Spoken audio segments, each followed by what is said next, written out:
ಕುಮಾರಸ್ವಾಮಿ ಅವರು ನಾವು ಸರ್ಕಾರ 2 ವರ್ಷಕ್ಕೆ ನಮ್ಮ ಸರ್ಕಾರ ಬರುತ್ತೆ, ಯಾರು ₹1 ಕಟ್ಟಬೇಡಿ ಅಂತ ಖರ್ಚು ಮಾಡಬೇಡಿ ಅಂತ ಹೇಳ್ತಾರೆ.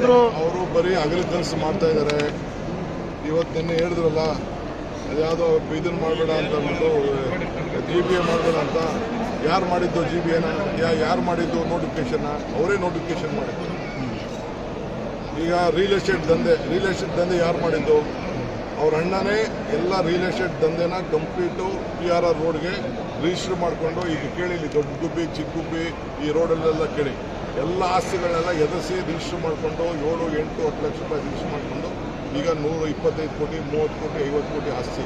ಇವತ್ತೇನಾದ್ರು ಮಾಡಿದರೆ ಅವ್ರ ಕುಟುಂಬದವರು, ಬೇರೆಯವರು ಅವ್ರೇನು ಹೇಳೋದು ಬೇಡ.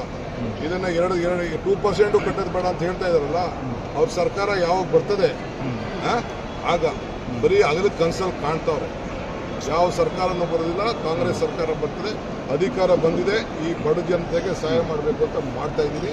ಜನ ಅದನ್ನು ಉಪಯೋಗಿಸ್ಕೊಳ್ತಾರೆ. ಸರ್ ದೇವೇಗೌಡರು ಇವತ್ತು ಪೆಟ್ರೋಲು, ಡೀಸೆಲು, ಗ್ಯಾಸು, ಆಮೇಲೆ ಎಲ್ಲ ಪದಾರ್ಥ, ಚಿನ್ನ ಪದಾರ್ಥ ಎಲ್ಲ ಹೋಗಿದೆಯಲ್ಲ, ಅದ್ರ ಬಗ್ಗೆ ಮಾತಾಡಲಿ. ಯಾಕೆ ಮಾತಾಡ್ತಾ ಇಲ್ಲ ಕುಮಾರಸ್ವಾಮಿ? ಯಾವುದೂ ಮಾತಾಡ್ತಾ ಇಲ್ಲ. ಬರೀ ಬೇರೆಯವ್ರ ಮೇಲೆ ಟೀಕೆ ಮಾಡೋದೇ ಕೆಲಸ. ಅವ್ರಿಗೆ ಟೀಕೆ ಮಾಡೋದು, ಸ್ಟೇಟ್ಮೆಂಟ್ ಕೊಡೋದು ಬಿಟ್ರೆ ಬಡವರಿಗೆ ಅವ್ರ ಕಾಲದಲ್ಲಿ ಒಂದು ಕೆಲಸ ಏನಾದ್ರು ಮಾಡಿದಾರ? ಒಂದು ಕೆಲಸ ಏನಾದ್ರು ಒಂದು ಸರಿ ಮಾಡಿದಾರ? ಆ ಜನಕ್ಕೆ ಕುಡಿಯೋ ನೀರು ಕೊಡೋಕ್ಕಾಗಿರಲಿಲ್ಲ. ನಾನು ನೀರು ಕೊಡಿಸಿದ್ದೀನಿ ಅವ್ರಿಗೆಲ್ಲ. ಈ ಆಸ್ತಿ ದಾಖಲೆಗಳನ್ನ ಸರಿ ಮಾಡ್ತಾ ಇದ್ದೀನಿ.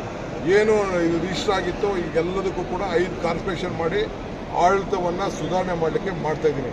ಎಲ್ಲ BJPಯವರೆಲ್ಲ ಖುಷಿ ಪಡ್ತಾ ಇದ್ದಾರೆ, ಒಳ್ಳೆ ಕೆಲಸ ಟೀಕೆ ಮಾಡ್ತಾ ಇದ್ದಾರೆ ಅಂತ. BJPಯವ್ರು ಏನು ಹೇಳಿದ್ರು ಆ ಸಲಹೆಯಂತೆ ನಾನು ಮಾಡ್ತಾ ಇದ್ದೀನಿ.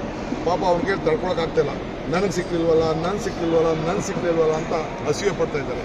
ಹೊಟ್ಟೆ ಉರಿ ಬಿಟ್ಟರೆ ಬೇರೆ ಇನ್ನೇನೂ ಇಲ್ಲ.